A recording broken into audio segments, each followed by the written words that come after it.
사사 시대의 이스라엘의 역사를 보면 그 동일한 패턴이 반복해서 나타나는 것을 우리가 알 수가 있습니다. 먼저는 이스라엘 백성이 하나님을 떠나서 우상을 섬기고요. 그래서 하나님께서 진노하셔서 이방 민족을 보내서 이스라엘을 압제하게 하시죠. 그러니까 그 고통이 극심해요. 그래서 이스라엘 백성들이 하나님께 부르짖습니다. 살려달라고 기도하는 거예요. 그러니까 하나님께서 이스라엘 백성들을 불쌍히 여기셔서 구원자를 일으키십니다. 그 사람이 바로 사사예요. 사사. 그리고 하나님께서 그 사사와 함께 하셔서 이방 민족을 몰아내시고요, 이스라엘 백성에게 다시금 평화를 가져다 주십니다.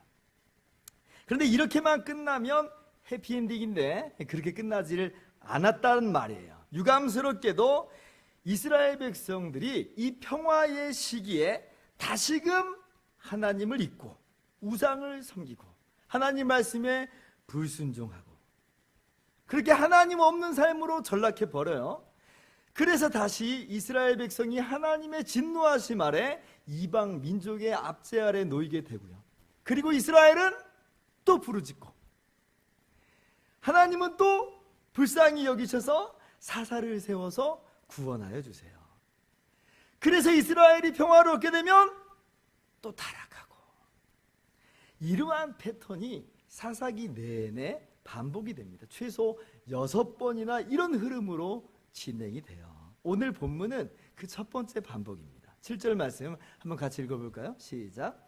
이스라엘 자손이 여호와의 목전에 악을 행하여 자기들의 하나님 여호와를 잊어버리고 바알들과 아세라들을 섬긴지라.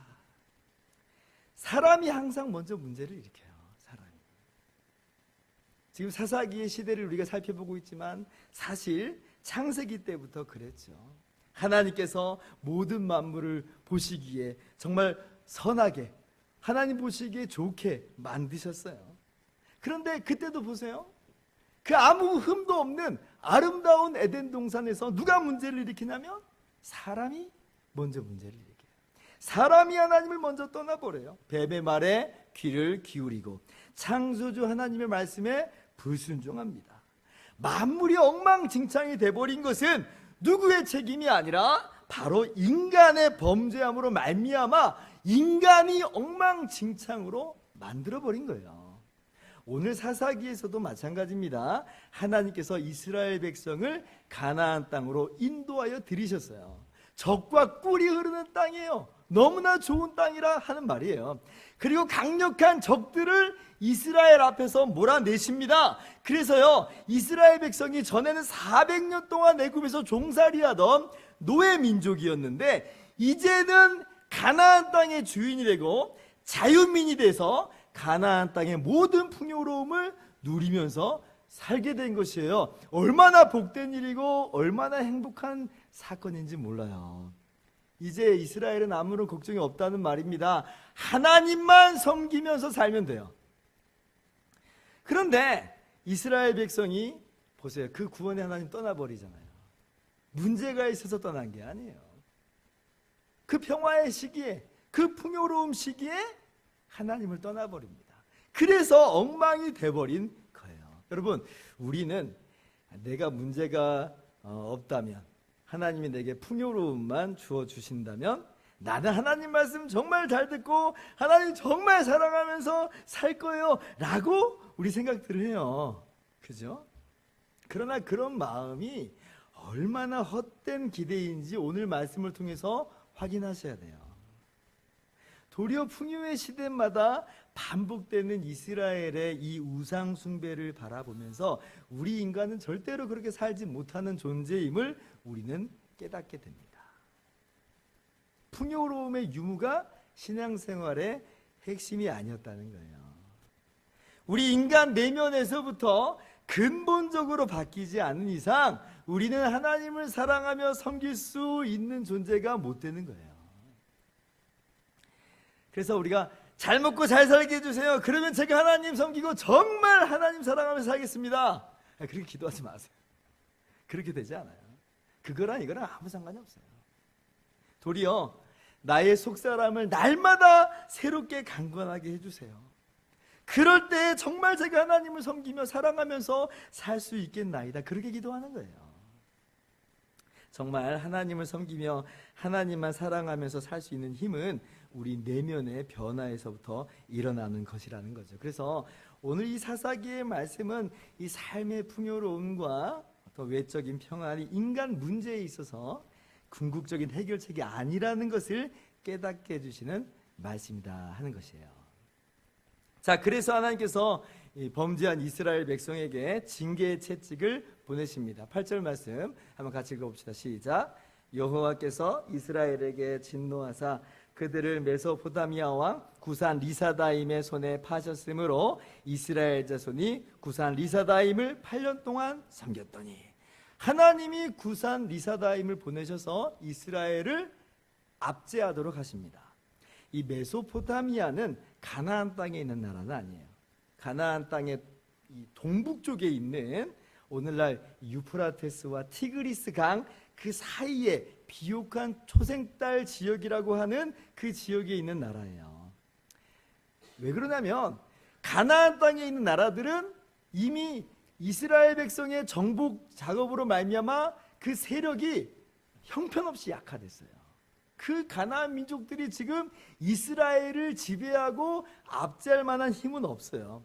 그러니까 하나님이 어떤 나라를 들어서 이스라엘을 징계하시냐면 저 멀리 떨어져 있는 메소포타미아 왕을 불러들여서 이스라엘을 징계하세요. 흥미로운 건 이 왕의 이름이 구산 리사다임인데요, 이 리사다임의 뜻이 뭐냐면 두 배나 더 사악하다라는 뜻이에요. 배나 더 악독하다라는 뜻이에요. 아마 그래서 이건 이제 이스라엘 민족이 붙여준 별명, 별칭이 아닐까 학자들이 그렇게 생각들을 합니다. 왜요?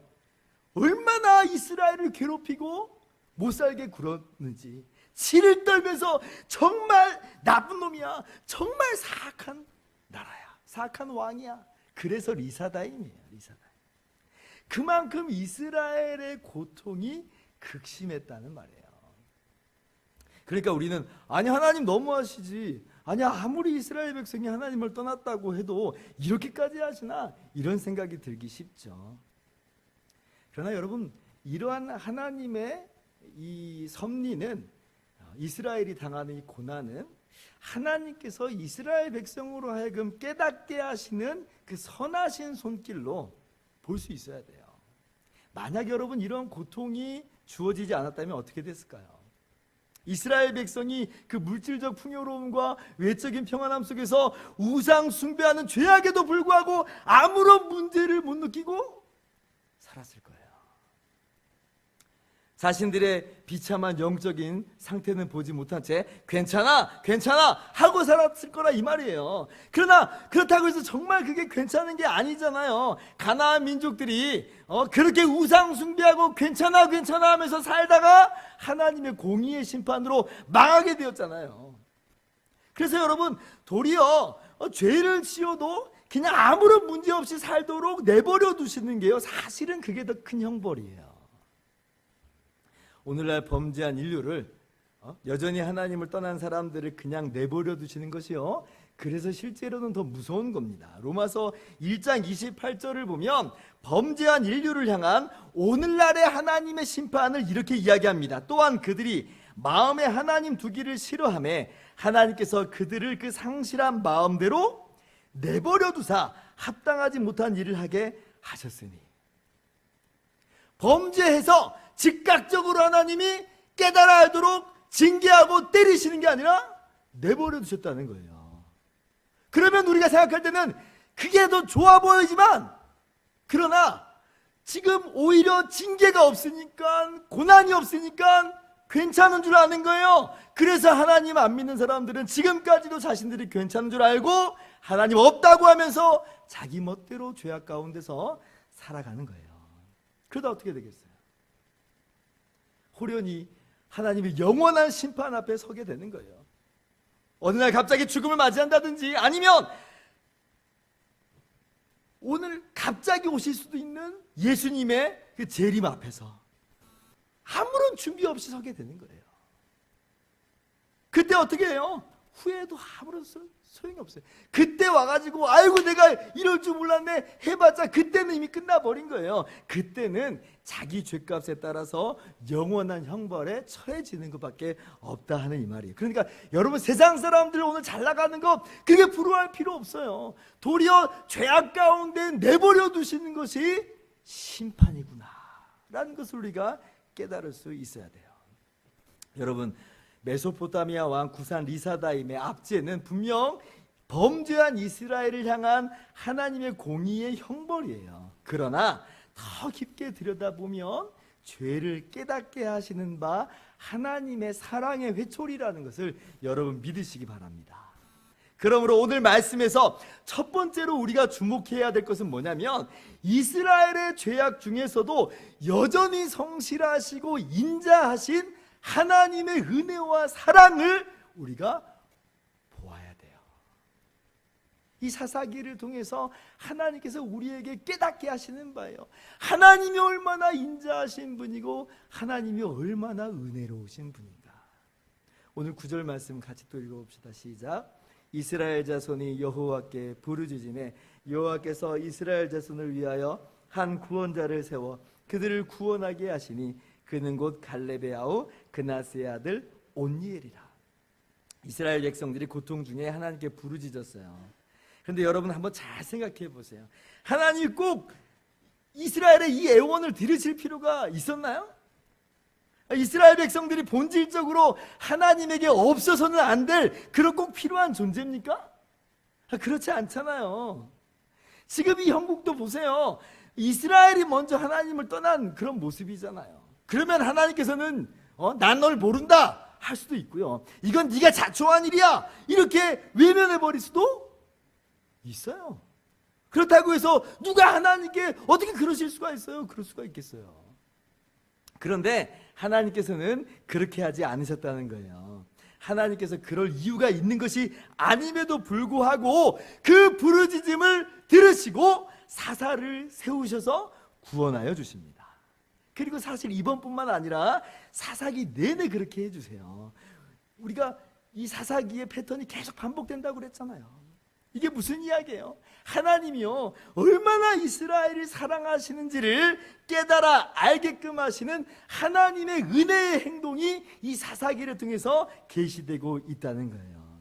여러분, 그래서 물질적 풍요로움과 외적인 형통 때문에 하나님을 섬기게 하는 게 아니라 하나님의 이 사랑, 하나님의 이 선하심에 감복해서, 즉 이 죄인을 이렇게까지도 이렇게 사랑하시는가 깨닫게 하심으로 하나님은 하나님을 섬기게끔 하십니다. 이 하나님의 강력한 손길을 우리가 이 사사기를 통해서 보게 되는 거예요. 그런 의미에서 하나님께서 지금 이스라엘을 구원하시는 도구로 쓰시는 이 사사들은 1차적으로는요 우리의 참된 구원자가 되시는 예수 그리스도, 우리 주님의 모형이라고 할 수가 있어요. 물론 사사기를 읽어 나갈 때 사사들을 우리의 신앙의 어떤 모범, 어떤 우리의 믿음의 선배님들로 보는 시각이 하나의 중요한 흐름이지만, 그보다 더 우선적으로 고려해야 되는 게 뭐냐면 사사들을 통해서 미리 보여주시는 예수 그리스도의 구원 사역, 하나님의 놀라운 사랑의 행동을 볼 수가 있어야 돼요. 로마서 5장 8절 이렇게 이야기합니다. 우리가 아직 죄인 되었을 때에 그리스도께서 우리를 위하여 죽으심으로 하나님께서 우리에게 대한 자기의 사랑을 확증하셨느니라. 주님의 십자가가 뭐예요? 오늘 이 사사기 이야기하고 똑같은 거예요. 이 못난 죄인, 게다가 반복하면서 넘어지는 이 죄인을 그럼에도 불구하고 사랑하시는, 용서하여 주시는 하나님의 은혜라 하는 이 말이에요. 그러므로 바라기는 우리의 죄인됨에도 불구하고 우리를 사랑하시는 하나님의 사랑, 우리의 죄를 위해서 십자가에서 죽으심으로 우리를 구원하신 예수 그리스도의 놀라운 그 은혜를 오늘도 믿음으로 충만하게 누리시기를 바랍니다. 오늘 이 사사기 말씀을 통해서 정말 하나님의 지극한 은혜를 깨달아 하시기를 바라요. 그러므로 말미암아 마음으로부터 정말 진정한 영혼의 기쁨이 솟아나와 주님을 즐겁게 섬기는 저와 여러분 모두 되기를 주님의 이름으로 축원합니다. 오늘 두 번째로 우리가 주목해 보아야 할 것은 사사로 부르심을 받은 온니엘의 신앙의 모습입니다. 아까도 말씀드렸다시피 이 사사들의 이 구원의 행동 속에서는 하나님의 행동, 예수 그리스도의 구원의 행동이 예표되어 있다고 말씀을 드렸어요. 그런데 동시에 사사들의 삶의 모습은 또한 우리 신앙인들의 모범이 된다고 또 말씀드렸죠. 그렇기 때문에 오늘 이 사사 온니엘의 모습 속에서 우리는 오늘을 살아가고 있는 우리의 모습을 점검하고 또 다짐하는 것들이 필요해요. 온니엘은 오늘 사사기 3장에서 갑자기 등장하는 인물은 아닙니다. 어디에서 이미 나오냐면 여호수아 15장에 한번 등장한 적이 있어요. 거기 이 여호수아 15장 13절 이하를 보면 유다 지파가 이제 분배받은 땅으로 나아갑니다. 그리고 그곳을 그 성들을 정복하는 기사가 나와요. 그 중에서 갈렙이라고 하는 사람이 두드러지게 나오는데 이 갈렙은 어떤 사람이냐면 여호수아와 같이 이 하나님을 온전히 따랐던 하나님의 사람이에요. 이스라엘이 하나님의 징계를 받고 40년 동안 광야에서 방황하잖아요. 그때 20세 이상의 남자들은 다 죽습니다. 그러나 여호수아와 갈렙만큼은 하나님을 온전히 따랐으므로 하나님께서 여호수아와 갈렙만큼은 가나안 땅으로 인도하시겠다고 약속을 하세요. 그래서 여호수아와 갈렙만 20살이 넘었음에도 불구하고 가나안 땅에 들어가는 거예요. 그런데 이제 40년 동안 이 광야 생활을 방황을 했으니까 나이가 얼마나 많았겠어요. 성경 보니까 갈렙의 나이가 85세라 이렇게 기록이 돼 있어요. 근데 그래도 갈렙은 그 믿음을 여전히 지키고 있었어요. 믿음의 사람이었어요. 그래서 하나님을 신뢰함으로 이 헤브론 땅을, 헤브론 성을 내가 정복하겠습니다 라고 여호수아에게 요청을 해서 헤브론 성을 점령하는데 그 헤브론 성은요 가장 강력한 성읍 중에 하나였어요. 그러니까 이 갈렙의 믿음이 얼마나 정말 훌륭한 모습이었는지를 그 사건 속에서도 우리가 찾아볼 수가 있어요. 그런데 이제 갈렙이 헤브론 성을 점령하는 것으로 그치지 않고 기럇세벨을 공략하러 들어갑니다. 근데 이때 갈렙이 어떤 말을 하냐면 기럇세벨을 쳐서 정복하는 자에게는 내 딸 악사를 아내로 주겠다 이렇게 공포를 해요. 마치 왕이나 귀족들이 자기 딸을 위해서 가장 훌륭한 신랑감을 이제 구할 때 뭐 이런 것들을 뭐 종종 하잖아요. 우리 뭐 동화도 보면 그런 스토리들이 많이 나오잖아요. 그러니까 그렇게 지금 갈렙이 공포를 하는 거예요. 그러니까 그때 누가 나서냐면 오늘 본문에 온니엘이 나서서 기럇세벨을 정복합니다. 똑같은 기사가 사사기 1장 13절에도 기록되어 있는데 한번 같이 읽어봅시다. 시작. 갈렙의 아우 그나스의 아들은 온니엘이 그것을 점령하였으므로 갈렙이 그의 딸 악사를 그에게 아내로 주었더라. 즉 온니엘이 어떤 사람이냐면 이스라엘의 정복 전쟁의 초창기에서부터 활약했던 그러한 하나님의 용사였다는 거예요. 하나님이 그 온니엘을 사사로 세우신 겁니다. 왜 온니엘을 사사로 선택하셨는가? 사실 잘 몰라요. 그건 정말 하나님의 주권적인 선택이에요. 하나님이 나중에 사사로 세운 사람들을 보면 에웃 같은 사람, 드보라, 바락, 기드온, 뭐 입다, 삼손 이런 사람들 보면 하나같이 부족한 사람들이거든요. 그래서 뭐 온니엘이 아주 훌륭했기 때문에 사사로 세웠다. 아니요, 그런 건 아니에요. 정말 하나님의 주권적인 선택이 있어요. 그러나 분명한 것은 오늘 본문의 온니엘은 처음부터 앞장설 줄 아는 사람이었다는 거예요. 어떤 사람이라고요? 앞장설 줄 아는 사람이었어요. 사사로 부르심을 받기 전에도 앞장설 줄 아는 사람이었고 사사로 부르심을 받은 이때에도 앞장서서 나가는 사람이었다는 거죠. 기럇세벨을 공략할 때라면 생각을 해보세요. 여러분 이곳이 공략하기 쉬운 곳이었다면 갈렙이 그렇게 공포를 했겠어요? 물론 갈렙이 믿음의 용사였기 때문에 직접 진두지휘하면서 그렇게 공략할 수 있었지만 갈렙이 그렇게 이야기했다는 것은 믿음의 사람을 사위로 삼고 싶었다는 거예요. 그런데 문제는 기랴세벨을 공략하기는 쉽지 않았다는 거죠. 여러분, 이게 저기 농구 골대까지, 축구 골대까지 빨리 갔다 온 사람, 그 사람에게 내 딸 줄게, 이런 게 아니잖아요. 지금 이런 게 아니잖아요.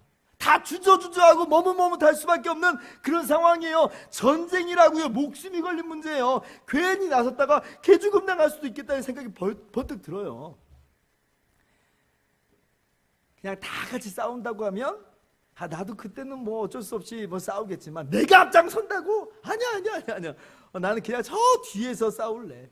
그런 마음을 얼마든지 품을 수 있다는 거예요. 그러나 온니엘은 앞장섭니다. 앞장섰다가 괜히 화살바지가 될 수도 있지만, 자칫 잘못해서 이러다가 장렬하게 전사할 수도 있지만, 이것저것 따지지 않고 이것저것 재지 않고 먼저 올라가는 거예요. 마치 갈렙이 그랬던 것처럼 온니엘의 똑같은 모습을 보여줍니다.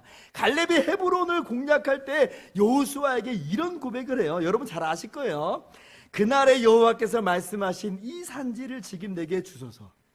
당신도 그날에 들으셨거니와 그날에는 그곳에는 아낙 사람이 있고 그 성읍들은 크고 견고할지라도, 같이요, 여호와께서 나와 함께 하시면 내가 여호와께서 말씀하신 대로 그들을 쫓아내리이다. 그곳에 아낙 자손 거인들이 있지만 그래도 나는 헤브론으로 가겠다는 거예요. 그것을 정복할 수 있다는 거예요. 왜? 하나님이 함께 하시니까. 온니엘이 지금 자기의 힘과 능력이 대단해서 뭐 자기의 힘이 뭐 장사라서 지금 할 수 있다고 말하는 게 아닐 거예요. 힘으로 따지자면 아낙 자손이 더 강해요. 그러나 마찬가지예요. 하나님이 함께 하시면 내가 능히 할 수 있습니다라는 그런 믿음으로 나가는 거예요. 그래서 온니엘이라고 하는 그 이름의 뜻이 굉장히 의미심장합니다. 그 뜻이 뭐냐면 하나님의 힘이에요. 이 이름은요, 온니엘이 의지한 것이 무엇이었는지를 정말 잘 보여주고 있어요. 나는 하나님의 힘을 의지한다.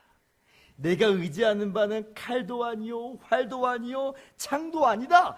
나는 오직 만군의 여호와 하나님의 능력을 의지하면서 나간다. 그러니까 앞장서서 뛰어나가 싸우는 거예요. 용사는 그 자신의 힘이 대단해서 용사가 아니에요.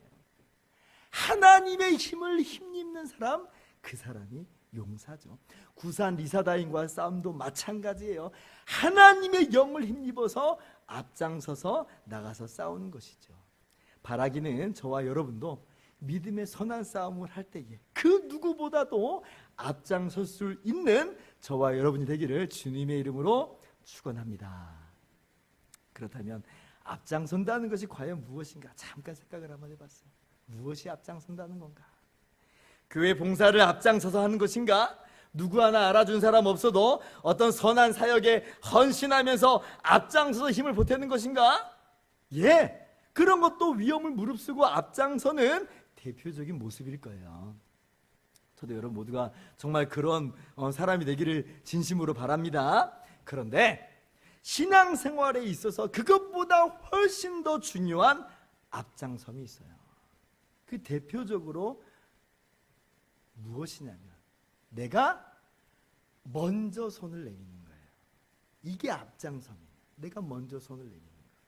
내가 먼저 섬기고, 내가 먼저 용서하고, 내가 또 먼저 용서를 구하고, 이게요, 그 어떤 고지론보다도 중요해요. 저 고지로 올라가자, 성공을 향해 올라가자.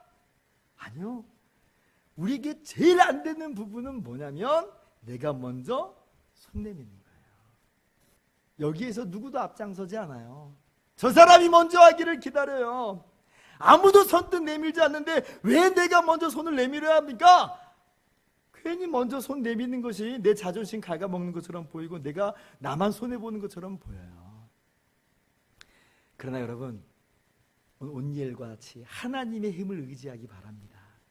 그리스도 예수 안에서 이 죄인 용서하신 하나님의 놀라운 은혜를 붙잡으세요. 그 힘으로 우리의 인생을 어둠으로 짓누르는 그 미움이라는, 그 증오라는 고지를 향해서 앞장서서 뛰어가는 거예요. 그리고 그 미움과 증오를 격파하는 거죠. 여러분의 인생이 죄의 압제와 원수의 압제 속에서 신음하고 있습니까?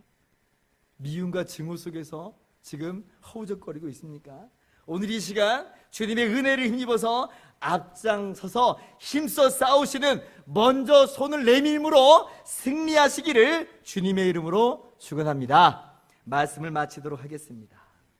오늘 특별히 두 가지를 주목해 보자고 말씀을 드렸어요. 먼저는 우리의 죄악 중에도 불구하고 여전히 성실하신 하나님의 놀라운 은혜와 사랑에 집중하자. 우리가 받은 은혜와 사랑이 그렇다는 거예요. 얼마나 놀라운 은혜와 사랑인지. 여러분 먼저 이 사랑 안에 잠길 수 있기를 주님의 이름으로 축원합니다. 그리고 온니엘의 신앙의 모습에 주목하자 말씀을 드렸어요. 누구보다도 앞장서서 하나님의 일을 하는 사람이었어요. 자신의 능력이 아니라 오직 하나님의 주신 힘으로 행하는 사람이었습니다. 오늘 저와 여러분이 사사 온니엘과도 같은 믿음의 영웅이 되시기를 바랍니다. 주님 주신 은혜와 사랑으로 이 한 주간도 능히 그렇게 살 수 있는 줄을 믿습니다. 기도하겠습니다.